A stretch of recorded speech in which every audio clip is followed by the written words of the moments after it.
Let me tell you a story. When I was 12 years old, I got my first Nintendo Game Boy. It was a big gray brick. It only showed 4 colors of green on the screen, had a mono speaker. The cartridges didn't always work when you plugged them in. Sometimes you had to blow on them. Actually, that's a myth. Please do not blow on your cartridges, it'll make it worse. But I remember sitting in the back of the car, and I could not believe that I was playing Mario on the go. I couldn't believe games fit in this thing. Why do I bring this up? The $400 Steam Deck makes me feel the same way. I can't believe they actually made PC gaming portable. But they did.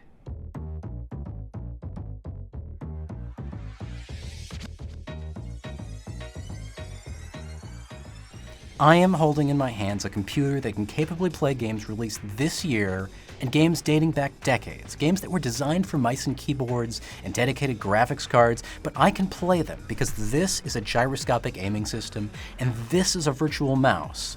And 22 of the deck's 27 different controls can be customized for so many playstyles it boggles the mind. I can play them smoothly because the most powerful integrated graphics in a handheld yet are right here. I can change their graphical settings 6 ways from Sunday, load mods, even command line arguments if I want. In fact, Valve gives you more to tweak here than on your typical PC. This glorious overlay helps you fine-tune not only the performance, but the battery life of the deck in real time, showing you how quickly you're draining the pack and letting you change settings to gobble down less juice.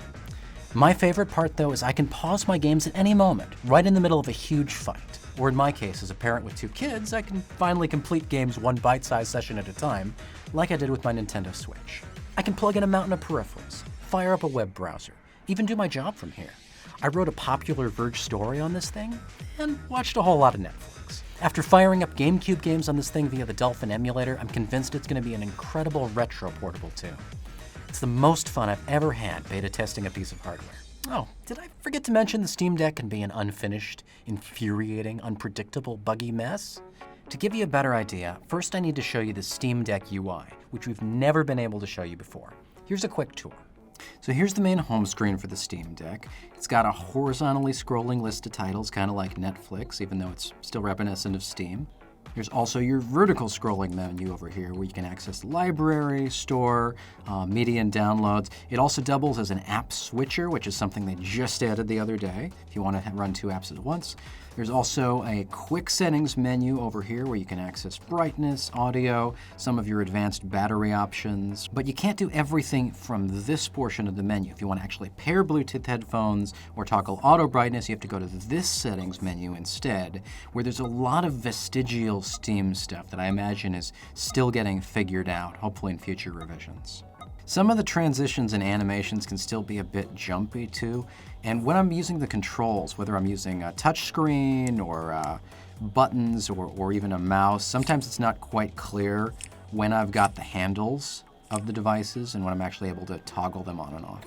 I'm gonna level with you, this is one of the hardest reviews I've ever done because the system kept on changing out from under us the whole time. Valve kept releasing new updates every couple of days, introducing new bugs, fixing old bugs, sometimes generating entirely new features that changed how we evaluated the whole system on the fly. In fact, there are enough issues, I made a list of some of them here for you. Bluetooth audio pauses and lags. Deck wouldn't detect my external microphones. Friends could barely hear me in Discord. Forgot my Wi-Fi a handful of times and forgot to reconnect to my earbuds after waking up from sleep.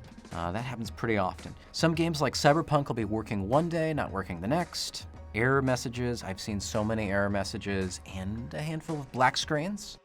Require a reboot. Speaking of reboots, games magically disappear from the SD card until I reboot the system fairly often. Transferring games to SD can be slow and you're locked out while you do. Most of my Steam library went missing from the UI one day. UI elements missing or not scaling correctly, particularly when using external monitors. I've lost track of how many times I've had to reboot, rewake, and reconnect and disconnect things to fix all these issues. And the entire time, Valve is pushing new updates to the system every couple days. Valve changed the entire way the frame limiter works, like 3 times in 2 weeks. There was a giant update halfway through the review period that unlocked new games. I'm happy to say Persona 4 Golden works. We couldn't browse the store for verified games until today, the day we're filming this video. Couldn't test Windows at all because we're still waiting on GPU drivers, and earlier there were network drivers. We couldn't try the 64GB model, which has slower onboard storage. Couldn't try the official dock, and we couldn't try much cloud gaming because Google and Microsoft are still working on building support into their Linux browsers. Working with Valve on that. I was able to get Stadia working by emulating a mouse and keyboard, but still, it's not quite there yet.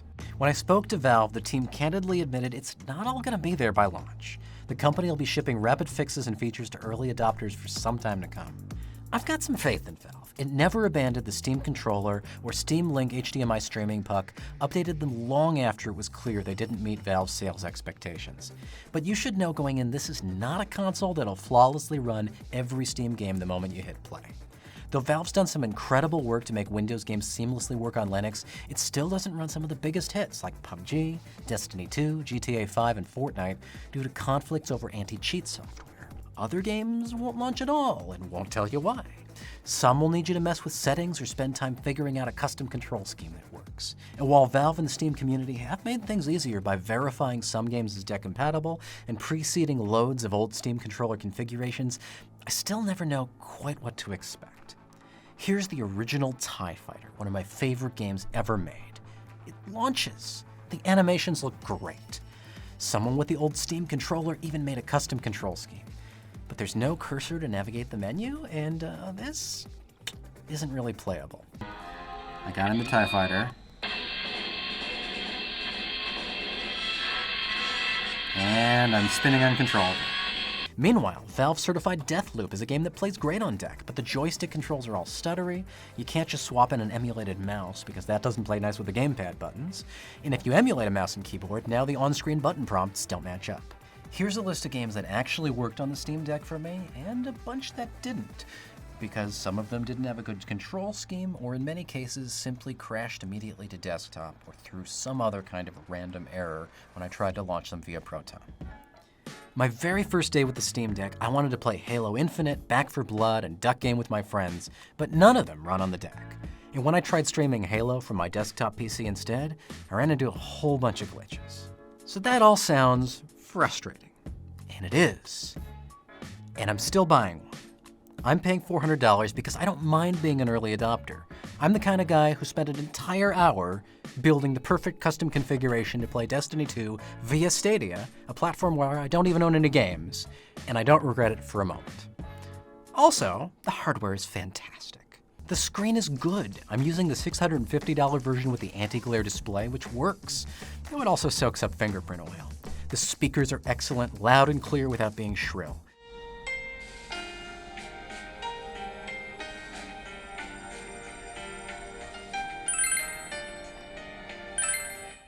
And the controls almost all feel like they're in the exact right places, the 1.47-pound heft distributed nicely across my hands.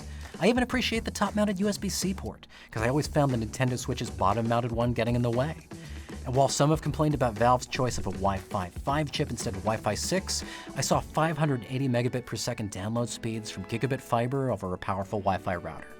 It'd be nice if the screen had smaller bezels and the Steam and quick settings buttons actually clicked in, but the only things I wish Valve would change hardware-wise are the battery and the seriously noisy fan. Yeah, it was great. Okay. Mild, annoying hum.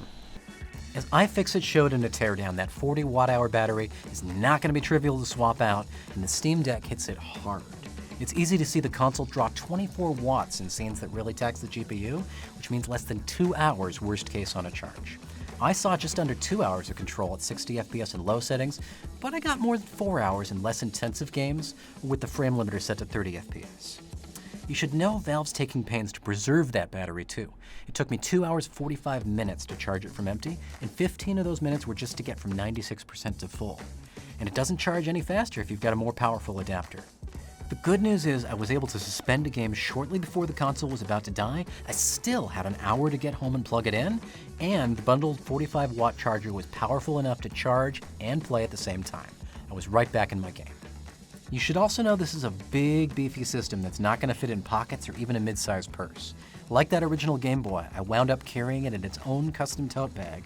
Now a padded backpack might work. I am buying a Steam Deck because I actually like tweaking PCs, and I'm never too far from a charger or a beefy battery pack. It'll all but replace my Nintendo Switch, which my wife hasn't let out of her sight ever since the last Animal Crossing expansion. But if you were hoping for an experience where everything just works, you might want to wait for the next one. Valve says it's looking at this as a multi-generational product, which is a fancy way of saying that unless it flops, a Steam Deck 2 is in the cards. Even today, though, as half-baked as it might be, I already feel a lot of that original Game Boy magic. So you've read our Steam Deck review, you've watched our video, what do you still want to know? We're going to make an FAQ on theverge.com, and I'd love your input.